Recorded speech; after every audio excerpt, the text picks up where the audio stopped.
Hello, bienvenue dans le journal intime du succès. Je suis Mavic Bright, Mindset et Success Coach, mère de famille nombreuse, chef d'entreprise.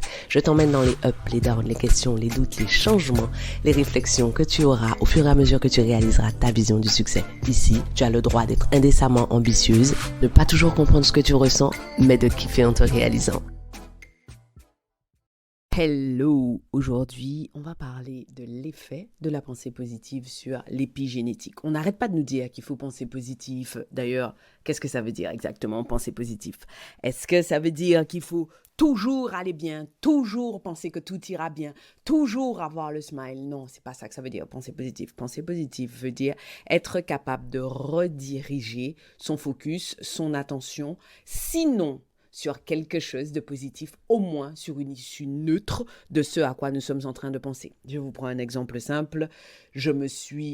Hier, en préparant les lunchbox avec mes enfants, l'une de mes filles a mis la bouteille, donc mes enfants mangent et boivent dans des contenants en inox parce que je veux éviter au maximum tous les perturbateurs endocriniens qui sont dans les autres matériaux, et une des bouteilles en inox remplies tombe sur mon pied, mais vous savez, juste avant l'endroit où les orteils commencent. Donc franchement, le truc me fait mal, mais da morire. Et à ce moment-là, j'ai deux solutions. Péter un câble ou me dire waouh, génial. En fait, c'est ça que je me dis. Je me dis waouh, génial. J'aurais pu avoir les os froissés, brisés, cassés, fêlés, fissurés, et en fait, c'est bon, mon pied arrive encore à bouger. Donc, j'ai mal, j'accueille le fait que j'ai mal. Je suis consciente d'avoir mal, mais dans un coin de mon cerveau, je sais que ça aurait pu être autrement plus grave et que les conséquences auraient pu être autrement plus dommageables. Donc, en fait, l'idée pour moi de la pensée positive, c'est pas une espèce de pensée béate où alors que quelque chose va mal, tu vois que le truc est bancal et va mal, tu te dis non, tout va bien, c'est merveilleux. C'est plutôt être capable soit de rediriger son focus, soit de se concentrer sur la portion infinitésimale de cette chose qui va bien, sans nier ce qui va mal. Alors, l'idée ici, c'est d'explorer l'impact que la façon dont nous pensons, en l'occurrence le fait que nous pensions de façon positive, l'impact que cette pensée a sur notre épigénétique. Bon, alors, avant qu'on aille plus loin, je vais défricher ce que je m'apprête à vous expliquer. Mon objectif est de vous aider à comprendre comment nos pensées et nos attitudes peuvent influencer notre expression génétique. Ce qu'il faut que vous compreniez tout d'abord, c'est ce qu'est l'épigénétique. Alors, l'épigénétique, c'est l'étude des changements dans l'expression génétique qui ne sont pas causés par des modifications de la séquence d'ADN. Qu'est-ce que ça veut dire? Ça veut dire que nous avons tous des gènes dans notre ADN, mais que tous nos gènes ne s'expriment pas en permanence. Et ce que plusieurs études ont montré, c'est que notre environnement, et en l'occurrence notre façon de penser, influence les gènes qui vont s'exprimer ou non, se taire ou non. Lorsque votre façon de penser évolue, certains gènes vont moins s'exprimer, voire carrément ne plus s'exprimer, là où d'autres prendront le relais. Mais on va revenir à ça dans les détails. Donc, l'épigénétique, c'est l'étude des changements dans l'expression génétique, lesquels de nos gènes vont s'exprimer à quel moment, qui ne sont pas causés par une modification de notre ADN. La modification de notre ADN, c'est ce que, par exemple, on fait sur les organismes génétiquement modifiés. Les pommes que vous aimez qui n'ont pas de pépins, les tomates qui n'ont pas de pépins, les fruits qui sont parfaitement ronds. Ce sont des fruits qui ont été génétiquement modifiés. Et donc, l'idée ici, c'est que si on modifie votre ADN, c'est normal que vos gènes, que les gènes qui s'expriment changent. En revanche, il arrive que sans qu'on modifie votre ADN, les gènes qui s'expriment changent. Et ça, c'est de l'épigénétique. Et en fait, l'épigénétique va explorer les facteurs environnementaux et comportementaux qui vont influencer l'expression de certains gènes. En d'autres termes, l'épigénétique, c'est l'étude de l'impact de notre style de vie, de nos habitudes, de nos pensées, sur la manière dont nos gènes s'expriment. Est-ce que c'est pas merveilleux de se dire que on a une influence sur... Alors, c'est merveilleux, peut-être que j'aurais dû dire fantastique, parce que ça peut être à la fois merveilleux, à la fois effrayant, puisque très très souvent, nous ne sommes pas très attentifs à la façon dont nous pensons. Alors, l'épigénétique repose sur des mécanismes hyper complexes tels que la méthylation de l'ADN, la modification des histones. Je ne vais pas vous expliquer tout ça, mais ce qu'il faut que vous compreniez, c'est que ces mécanismes jouent un rôle crucial dans le développement, la santé et la prédisposition aux maladies. Bon, maintenant que vous avez compris, j'ai fini ma petite partie scientifique. Quel est l'impact des pensées positives sur l'épigénétique? Des études scientifiques suggèrent qu'il existe une corrélation entre les pensées et le changement de l'expression de nos gènes. Ces études sont allées plus loin et suggèrent qu'il existe une corrélation entre les pensées positives et le changement et des changements épigénétiques bénéfiques. Ce qui veut dire que ces études montrent que si notre façon de penser évolue de façon positive, cela a un impact positif sur l'expression de nos gènes. Par exemple, des études ont montré que la pratique régulière de techniques de pensée positive, telles que la méditation ou la visualisation, on est bien d'accord, que ni la méditation ni la visualisation ne sont de la positivité toxique ou ne sont de la positivité béate. La méditation est simplement une technique de focus et de direction de notre focus.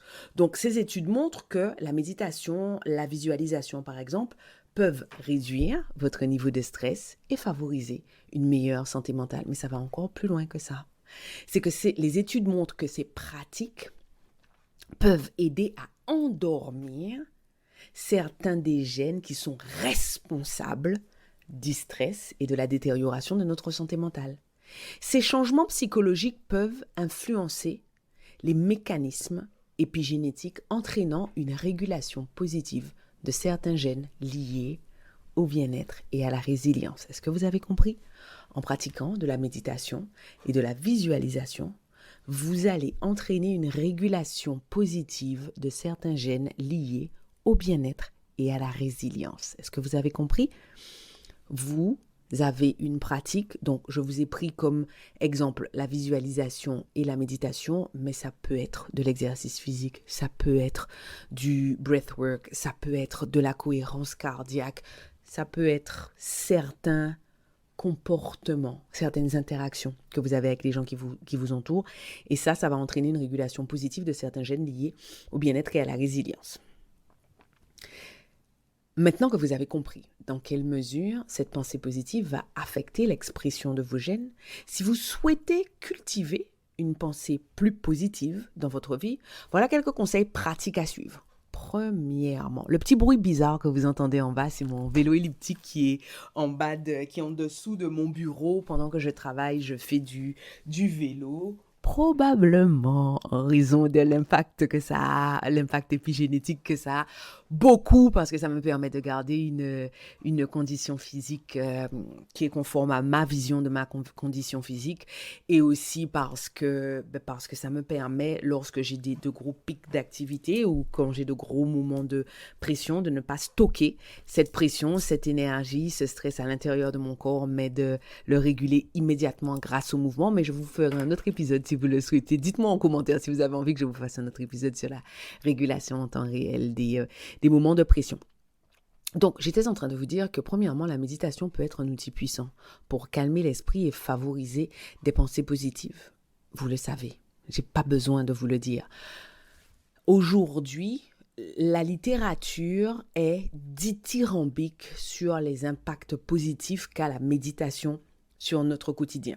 Mais si jusqu'à maintenant, vous n'étiez toujours pas convaincu de l'impact de la méditation sur votre quotidien, vous pouvez donc ranger, à côté de toutes les raisons que vous avez déjà de pratiquer la méditation, ranger le fait que méditer va permettre d'influencer de façon positive les gènes qui vont s'exprimer à l'intérieur de votre corps. Alors, si vous en avez l'opportunité, prenez quelques minutes chaque jour pour vous asseoir dans le silence et vous concentrer sur votre respiration.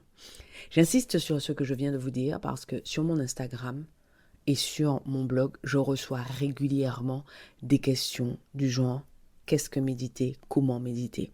Si vous ne savez pas comment faire, si vous ne savez pas par quel bout commencer, vous pouvez simplement commencer par vous asseoir quelques minutes chaque jour dans le silence et vous concentrer sur votre respiration. Et si à cette minute, vous êtes tenté de me dire « Ouais, mais j'arrive pas à arrêter de penser », méditer, ce n'est pas arrêter de penser. Méditer, c'est ne pas s'accrocher à chacune des pensées qui va passer, qui va défiler dans votre esprit. Que cette pensée soit une pensée négative, que cette pensée soit une pensée positive. Méditer, c'est être un observateur conscient du bal de pensées qui se déroule en permanence dans notre cerveau. Ensuite, comme autre méthode qui promeut la pensée positive et que vous pouvez pratiquer régulièrement, il y a la pratique de la gratitude, simple. On cherche souvent des choses extrêmement compliquées pour élever notre niveau de conscience, pour atteindre des résultats qu'on considère comme complexes, alors qu'il y a à notre disposition des outils extrêmement simples, extrêmement efficaces, qui ont prouvé leur efficacité, qui sont utilisés par des psychiatres, par des psychologues. Bref, pratiquez la gratitude. Prenez l'habitude de noter chaque jour 3 choses pour lesquelles vous êtes reconnaissant. Ça va vous aider à focaliser votre attention sur les aspects positifs de votre vie. Dans ma famille, le soir, nous partageons les highlights of the day, les highlights de la journée. Et je me suis rendu compte, alors la première des choses dont je me suis rendu compte que c'est un vrai chouette temps en famille. C'est agréable qu'on soit ensemble à partager nos bons moments, à dire ce qu'on a à dire, ce qu'on a aimé. Parce que ça permet à chacun, ça oblige chacun, comme on sait tous que le soir viendra et que les highlights of the day vont arriver, ça nous oblige tout au long de la journée à noter mentalement toutes ces petites choses que probablement on ne noterait pas dans d'autres circonstances. La deuxième chose que ça fait, c'est que le highlight of the day devient quelque chose de partagé, de collectif. À partir du moment où je suis venue livrer, donner, confier au groupe cette petite chose qui s'est produite pendant ma journée et qui m'a fait du bien, l'intégralité du groupe peut se réjouir avec moi. Mais au-delà de ça, en tant que groupe famille, ça nous permet d'augmenter notre niveau de complicité et notre niveau de connaissance les uns des autres. Je considère que nous avons déjà un niveau de complicité extrêmement élevé. Nous sommes expatriés. On est tous les 6 au Canada. Et en fait, entendre l'autre partager son highlight of the day nous permet de nous dire « Ah, oui, ça c'est important pour cette personne » ou « Il s'est passé telle chose dans sa vie » ou « Ah, elle est sensible ou il est sensible à telle chose, la prochaine fois, voilà comment je lui exprimerai, voilà comment je lui manifesterai mon amour. » Bon, j'ai fait une grosse digression là, c'était pour vous donner un exemple de la profondeur à laquelle on peut aller avec la pratique de la gratitude. Enfin, vous pouvez aussi utiliser la visualisation pour imaginer vos objectifs et vos aspirations. Vous pouvez à la fois vous visualiser en train de réaliser vos rêves, en train de ressentir les émotions liées à la progression vers ce rêve, mais vous pouvez aussi vous visualiser ayant réalisé ce rêve et ressentant l'émotion liée ou les émotions liées à la réalisation de ces rêves. À quoi est-ce que cela sert? Ces émotions que vous allez ressentir et ces pratiques que vous allez, pardon pour le pléonasme, pratiquer, vont promouvoir la création et le renforcement de nouvelles connexions neuronales. Et ça va vous permettre d'avoir une expression de vos gènes différente. Ça va aussi permettre de faire tomber en désuétude les connexions neuronales qui ne vous servent pas. Les connexions neuronales qui promeuvent des comportements autosabotants ou des comportements stagnants. Bon, voyons voir si certaines personnes ont des exemples de modification de leur expression génétique liée à la pensée positive. J'en ai trouvé pléthore, mais je vais vous en donner 2 ou 3. Alors, Dans mes recherches, j'ai trouvé l'histoire de Sarah, une femme qui a lutté contre une dépression nerveuse pendant des années et des années et qui a décidé de mettre en pratique des techniques de pensée positive, notamment la méditation et la gratitude. Elle s'est focalisée, attention, attention, attention. Elle n'a pas interrompu son suivi ni psychologique ni psychiatrique et il y avait un autre thérapeute, j'oublie. Elle n'a pas non plus interrompu son traitement médicamenteux. En aucun cas, cet épisode de podcast ne vise à vous dire ou à vous inciter à arrêter le traitement ou le suivi qui a été mis en place de vous si vous êtes atteint d'une affection psychologique ou psychiatrique. Elle s'est mise à pratiquer la méditation et la gratitude. Et au fil du temps, elle a constaté une amélioration significative de son état mental et émotionnel. Mais mieux, ces thérapeutes ont constaté une amélioration de son état mental et émotionnel et l'ont incité à aller encore plus loin. Elle a donc fait l'objet d'observations poussées et on en est arrivé à la conclusion que cette transformation positive était associée à des changements épigénétiques favorables, notamment une régulation accrue des gènes liés au bien-être et à la résilience, comme je vous l'ai dit précédemment. Deuxième histoire. Je pensais que c'était important de vous proposer l'histoire d'un homme. John, qui était un athlète professionnel, a utilisé la visualisation pour améliorer ses performances sportives. En imaginant régulièrement des scénarios de réussite et en ressentant les sensations positives associées à la victoire, il a pu renforcer sa confiance en lui. En renforçant sa confiance en lui, il a pu aller plus loin lors de ses entraînements. Il a pu englober à l'intérieur de son mécanisme, de son processus d'entraînement, de préparation, plus d'experts.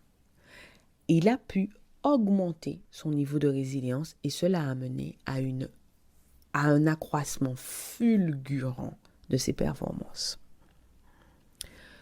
Des études ont montré que ces pratiques de visualisation pouvaient activer des gènes liés à la performance athlétique et à la récupération. Est-ce que vous avez compris le lien entre les deux? La pratique, la visualisation, le résultat, l'activation des gènes liés à la performance athlétique et à la récupération. D'après vous, qu'est-ce qui va se passer si vous vous mettez à visualiser régulièrement votre objectif atteint ou alors votre progression vers votre objectif? Ces deux histoires soulignent le pouvoir de la façon de penser sur l'expression génétique. Ces témoignages précisent aussi l'aptitude, la capacité de notre façon de penser à améliorer notre bien-être. C'est important de souligner que penser de façon positive ne peut pas résoudre tous les problèmes en fait. La pensée positive à elle seule ne peut pas résoudre tout toute seule. Vous ne pouvez pas être couché dans votre lit à rêver de votre objectif merveilleux et croire qu'il va se passer quelque chose. Si vous restez dans votre lit, la seule chose qui va se passer, c'est qu'au mieux, vous allez améliorer votre nombre d'heures par 24 heures, nombre d'heures de sommeil par 24 heures, mais rien ne va se passer si vous ne bougez pas. En fait, la pensée positive fonctionne mieux lorsqu'elle est combinée à d'autres pratiques bénéfiques. Il faut toujours que vous vous rappeliez qu'une approche holistique de votre bien-être comprend aussi de l'exercice physique régulier, une alimentation équilibrée, des relations sociales positives et d'autres formes d'auto-soin. Vous devez prendre soin de vous. Être de votre côté avec la pire hygiène de vie, mes pensées positives, ça n'amène pas grand-chose comme résultat. Quand on adopte une approche globale, nos pensées positives vont agir en synergie avec ces autres aspects pour renforcer notre bien-être général et notre expression et une expression bénéfique de nos gènes. Bon, c'est tout pour aujourd'hui. C'est tout pour l'effet de la pensée positive sur l'épigénétique.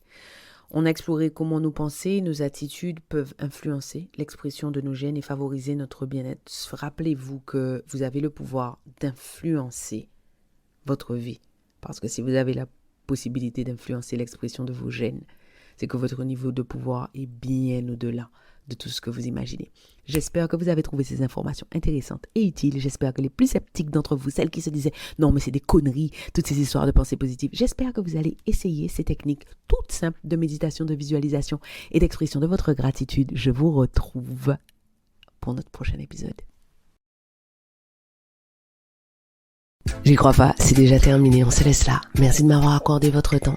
Pensez à vous abonner à ce podcast et à me laisser une revue. Et au cas où vous vous demanderiez quel intérêt vous auriez à vous abonner à ce podcast et à laisser une revue, en plus du fait que vous seriez toujours notifié de l'arrivée de nouveaux épisodes, si vous vous abonnez, ce podcast aura de plus en plus de succès. Et s'il a de plus en plus de succès, ce que les ambitieuses comme vous et moi pensons sera de plus en plus répandu. Et si c'est de plus en plus répandu, on va créer un monde de femmes puissantes.